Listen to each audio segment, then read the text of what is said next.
Good morning, everybody. Welcome to the Command Career Counselor Department Briefing. If you need to reach out to the Command Career Counselor at any point in time, please email us at nosc_la_ccc@navy.mil or at the quarterdeck at 719-317-8099. Today we'll be discussing points of contact, purpose of the Command Career Counselor Department, what your unit career counselors do for you as officers and sailors, programs under the CCC department, useful links, and the conclusion. The CCC department exists to help sailors and officers alike with making career decisions. What this means is that in your careers you will deal with picking new orders, deciding whether to re-enlist or to extend, look into mobilizations, transfer of benefits to a loved one, bonuses, opportunities, and even special programs the Navy has to offer. My job is to help you get where you want to be in your career by providing you the guidance on how to get there. I can lead you to the water when you're thirsty, but only you can decide when you want to have a drink. We are also here to help those who don't know where they want to go in their careers by showing you all of the opportunities the Navy has to offer. The world is a big place, and fortunately for you all, the Navy is everywhere in it. We're here for you when you're ready for us.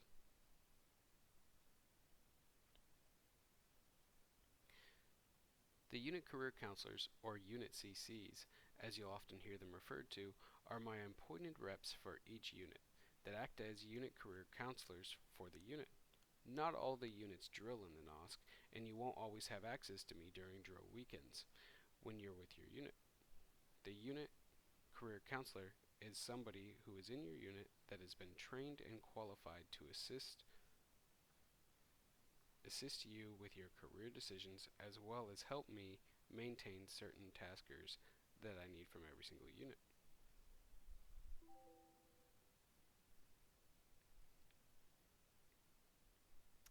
What does a unit career counselor do for you?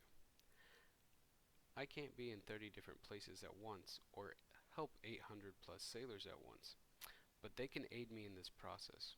Whenever you need assistance with your career, you should seek out your unit career counselor first and see what they can help you with, as they will be the ones to bring your issues to me if they don't have the ability to assist with the matter themselves. This doesn't mean that you can't stop by my office anytime for assistance. I'd just like you to go through them first before seeing me. Their job is to assist you as the sailor or officer, regardless of rank, and be an extension of my office. They are to help you with performing CDBs, processing re-enlistments and extensions, checking bonus eligibility, and form filing.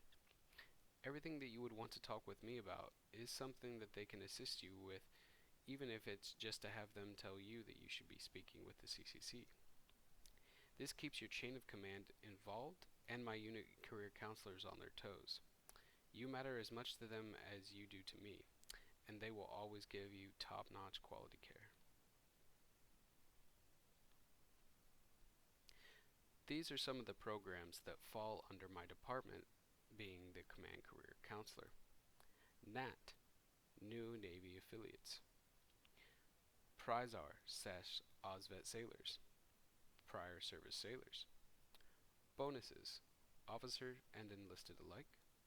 HYT, your hired tenure. Advancement/ESO situations. Re-enlistments and extensions.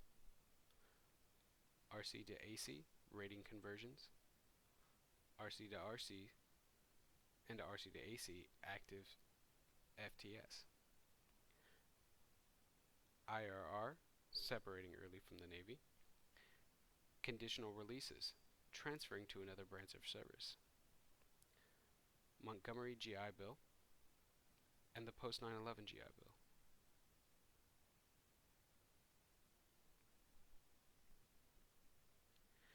NAT, New Accession Training.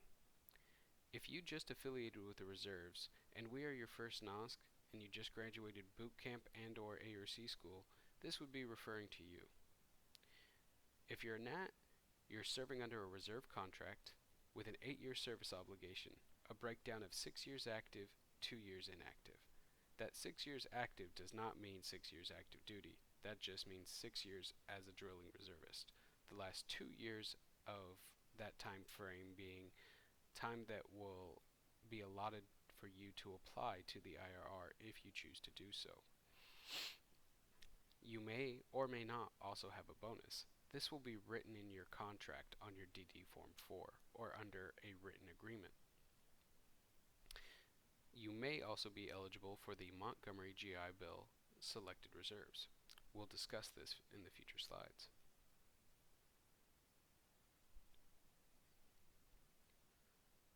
The PRIZAR program, prior service sailors. This would be referring to those sailors who were previously in active duty or in the reserves and got out of the Navy or another branch of military service. They would have a break in service, and when they affiliated/re-affiliated with the Navy, they were given a new rating.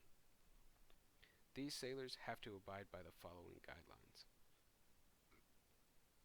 Fill out a PRIZAR checklist with NC1 Rosario.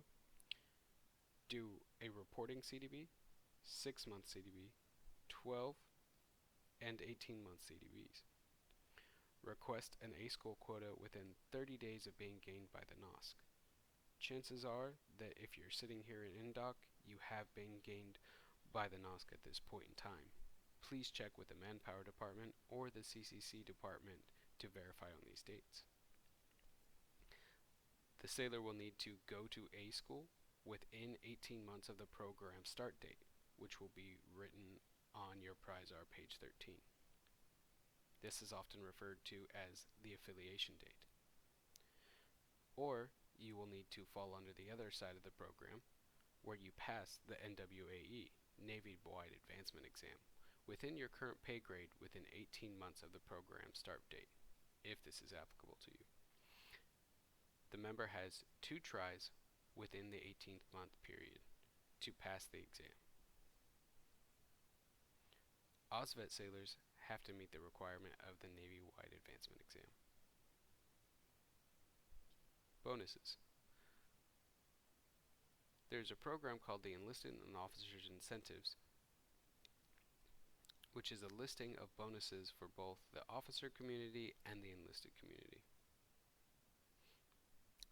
The officer bonuses that are available out there are accession, affiliation, and retention.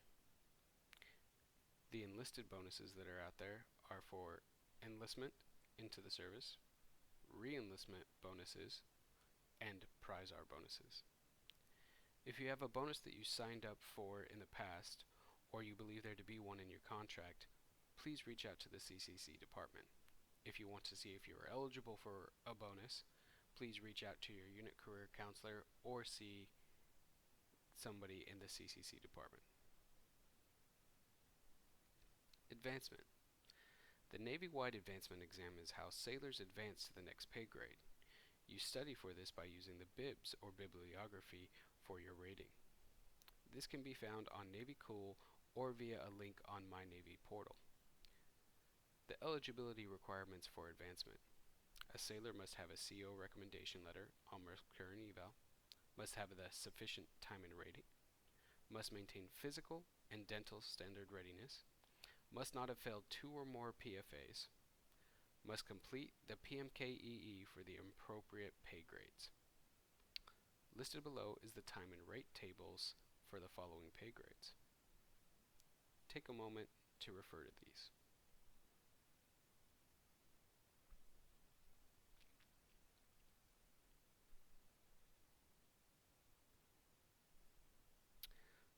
Now we will be discussing HYT. HYT is when you didn't make rank by the HYT date. For every pay grade, this time frame is different. E1 to E2 is 6 years, and unfortunately are not eligible for an HYT waiver. E3 is 10 years, also not eligible for HYT waivers. E4 sailors can go and serve 12 years in the 12 years in the service and are eligible for an HYT waiver to serve in the VTU not to exceed 20 qualifying years of service. What this means is that once the sailor has hit a certain time frame in their service, they can apply to go to the VTU in a non-paid status and serve out the remainder of their careers, the next 8 years, in the VTU, till they hit their 20 qualifying years and still be eligible for retirement as an E4 sailor. The same thing applies for E5 sailors, who can go to 20 years of service, eligible for HYT waivers to serve in the CELRES or in the VTU, not to exceed 20 qualifying years of service. E6, 22 years of service. E7, 24 years of service. Sailors who fall under the category of an E7 or above are granted automatic waivers to serve in the VTU until 30 years of service, or total qualifying years of service, whichever is earlier. They are eligible to serve in the VTU or in the CELRES not to exceed 30 total qualifying years of service. Automatic waiver to serve in the VTU until 30 years of service, or 30 qualifying years of service, whichever is eligible, for a waiver to serve in the VTU not to exceed 30 total qualifying years of service for E8 sailors.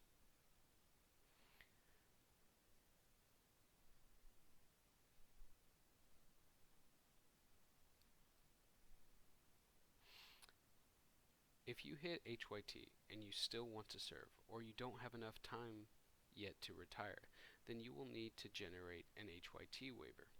There are two types of waivers that are out there. An HYT waiver in a paid status, which is granted in months, anywhere from 1 to 12 months at a time. This is rather uncommon. And this waiver allows you to stay in a unit and continue to get paid and be eligible for advancement if you meet the right criteria. Then there's also HYT waivers in a non-paid status, which are granted in increments of anywhere from 1 to 24 months at a time. These are the more common types of HYT waivers. When you get an HYT waiver in the non-paid status, you are then to be moved to the VTU. The VTU stands for the Voluntary Training Unit. While in the VTU, you do not get paid for your drills. You just receive points. You are still eligible for pay if you go on ADT orders, active duty training orders, or if you go on a mobilization, but you are still not eligible to advance in pay grade. Once you enter the VTU at a specific pay grade, you are locked into that pay grade for the rest of your career. If you are currently serving on an HYT waiver or you require an HYT waiver, please consult the Career Counselor Department. Reenlistments and extensions. Reserve sailors are authorized to reenlist at any point in time during their career as long as it takes them beyond their original contract. What that means for you is that if a sailor's contract starts in January 1st of 2010 and goes to January 1st of 2016, and the sailor wants to re-enlist for 6 years after their first year of service, they can do so. But if a sailor is halfway through their career and they want to re-enlist and they only re-enlist for 1 year, and that does not take them past their original point in service, that 2016 end date, the sailor will not be authorized to re-enlist. Extensions. An extension requires that certain criteria are met and that needs to be conducted for the appropriate reasons, i.e. to match the EOS to their HYT, for mobilization purposes, orders for observed, or medical cases. If you want to see a full listing and go over all of the criteria for re-enlistments and extensions, please see your unit career counselor or reach out to somebody in the Career Counselor Department. Post 9/11 GI Bill.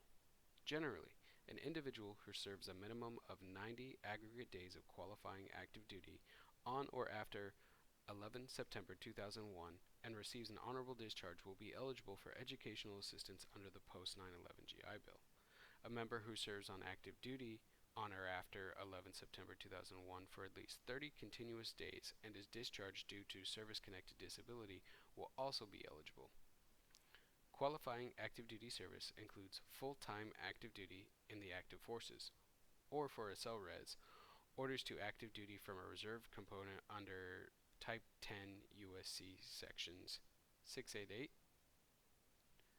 12301 Alpha, 12301 Delta, 12303 Golf, 12302, or 12304.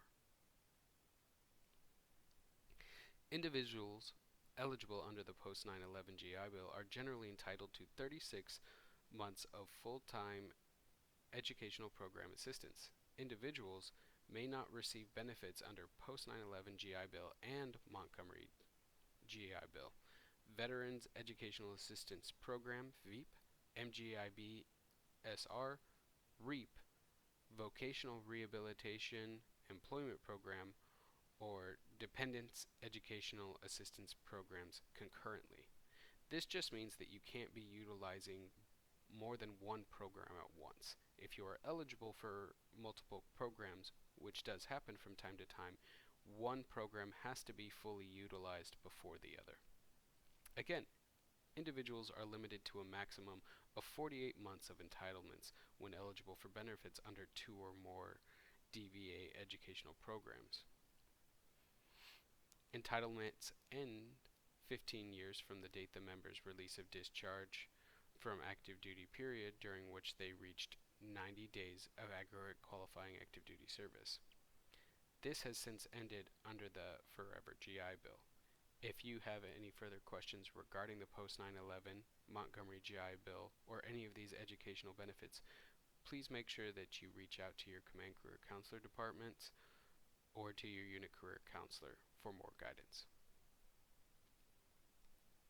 Before submitting your request to MilConnect, you must ensure correct additional service obligation is documented in your ESR or in your administrative marks, page 13. What this means is that to be eligible for it, you need to make sure that the proper page 13 is conducted and inputted to your record. The transfer must be submitted within 30 days after reenlistment date in order to be approved. CELRES officers must submit requests within 30 days after page 13 is entered through INSIPS. Without proper ESR documentation, transfer requests will be rejected. If the rejected member should take the necessary action to resubmit the request, the NOSC can help you out with this, or at least guide you on the right path to make sure we put you in contact with the correct entities. The Montgomery GI Bill Selected Reserves. This is an educational benefit for all reserve sailors and officers that meet the following criteria. You must enlist, re-enlist, or extend drill obligations in the CELRES period for a period of not less than 6 years on or after 01 July 1985, and must participate satisfactorily in the CELRES community during that time frame. You must have earned a high school diploma or equivalency prior to completing initial active duty for training, IADT. If high school requirements are obtained later, personnel must execute a new 6-year obligation either by re-enlisting or extension. The sailor must be a satisfactory drill participant, must not be receiving financial assistance from an NROTC, and you must sign a statement of understanding to receive their NOBE, Notice of Basic Eligibility, the pay document you submit to your school.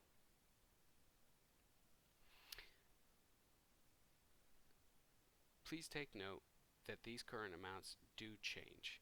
This is the current amount as of January 2020. Montgomery GI Bill Selected Reserves continued. The present basic educational assistant benefits are $392 a month for full-time training, $200 a month for 3/4 time training, $195 a month for half-time training, $98 a month for less than half-time training. The maximum educational assistance is 36 months. That means that you can earn the following amounts listed above for a maximum of 36 months. Educational assistance for attendance at an institution of higher education, i.e. college, university, as approved by DVA, or the pursuit of any other program of education that is an approved program for Chapter 30 benefits as outlined in Chapter 1 of Buper's Instruction 1780.1 Alpha. Eligible members may draw Montgomery GI Bill selected reserve benefits only while satisfactorily meeting drilling requirements, except if separated for a disability. Note the result of not the result of willful misconduct, or if involuntary separated under the reserve transition benefits. For those Nats who have received a bonus, please see the CCC department about the kicker program, for you may be eligible. One of our more popular topics is the RC to RC and the RC to AC programs. That means these are programs for sailors who are looking to do a conversion from one rating to another, or looking to cross to the other side of the house from reserve to active. Listed below are the criteria for both programs. Be a satisfactory driller. Conduct a CDB about the conversion process or RC to AC application. Generate a special request sheet. Complete the RC to AC package. Conduct triad interviews. And finally, submitting a Seaway application. If you are interested in either of these programs, please see the CCC department. IRR, or Immediate Ready Reserves.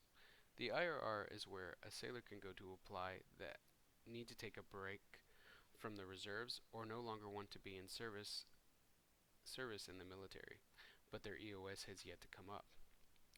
The IRR is not a guaranteed process and is but a request, not a guarantee.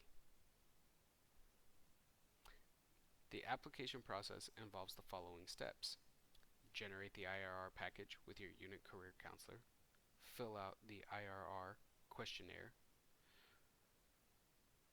Fill out the 3 IRR page 13s. And finally, electronically route an IRR request through the NCEP's RNS function and await results via NPC. The Conditional Release Program. This program is for sailors who want to affiliate with another naval program such as direct commissioning, or who wants to affiliate with another branch of service.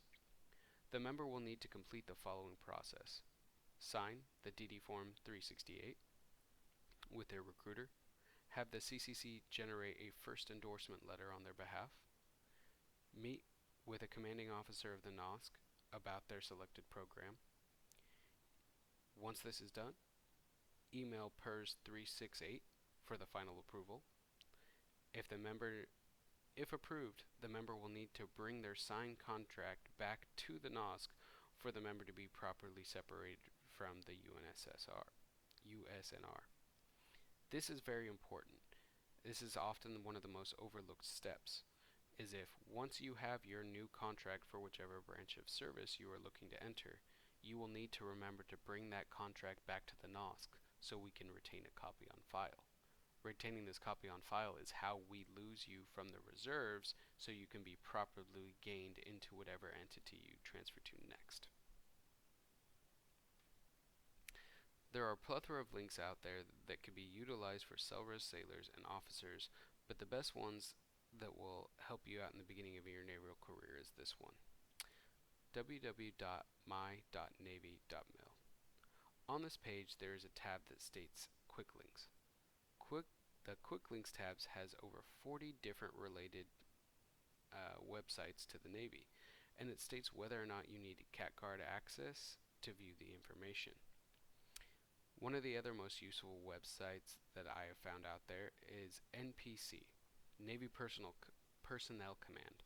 On this website, you'll find the answer to most any Navy-related questions that you can think of. There's a good chance that this is where I will go, or any other unit career counselor will go, to find the answers to your questions. And there's a very wonderful search bar function, and is absolutely great for finding instructions that even Google does not. You can find that at the following link listed below. Conclusion. We at the NOSC are here to assist you with all of your needs. We may not be all-knowing, and we may not have all the answers, but we can promise you that we will do our best to find it out for you. You are part of the finest Navy this world has ever seen, and we will strive to be the best NOSC that you have ever been a part of. If you ever need anything CCC related, please don't be afraid to reach out to us, as our door is always open.